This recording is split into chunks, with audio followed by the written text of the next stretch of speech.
High বন্ধুরা, তোমরা সবাই কেমন আছো? আশা করি ভালো আছো। আমি তো ভালো আছি। আজকে কাঁঠালের রেসিপি নিয়ে আসলাম তোমাদের কাছে। দেখো, ছোট ছোট করে কাঁঠাল কাটতেছি।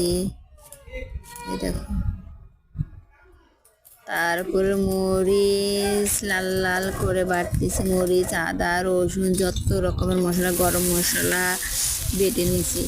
তারপরে মনে করো এইখানে হলো তেজপাতা, পেঁয়াজ, রসুন একটু হালকা হালকা ভাজবো, একটু যেন একটু লাল লাল হয় সেরকম ভাজবো।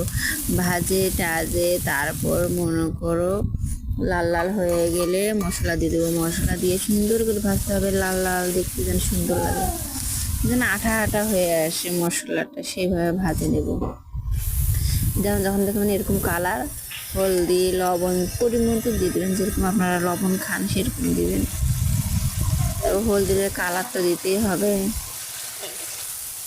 তারপরে একটু হয়ে গেছে, তারপর কি সুন্দর খেতে, সেরকম মজা, কি সুন্দর, মাই গড, কি আর বলবো আপনাদের।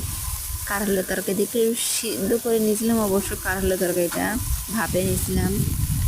নিয়ে একটু নাড়াচাড়া করব, করে এই দেখেন নাড়াচাড়া করব, একটু নাড়াচাড়া করে জল দিব, জল দিয়ে তারপরে ঢাকে দেবো। ঢাকে দিয়ে যখন জল শুকিয়ে যাবে তখন হয়ে গেল কাঁঠালের তরকারি। কি স্বাদ, দারুণ মজা। কে কে খাবেন তাড়াতাড়ি আসেন, আমার তো মন মানছে। তারপরে মনে করেন,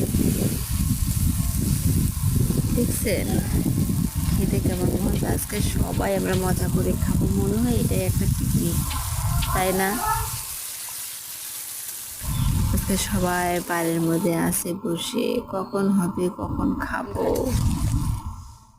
শেষ রান্না আমাদের আজকে। রান্নার দুপুরবেলা রান্নার রেসিপি ছিল পাটা শাক, কাঁঠালের তরকারি, পাঁপড় ভাজি, তারপরে ডিম ভাজি। এই দেখেন আমাদের বাড়ি এলাক দিছি খেতে।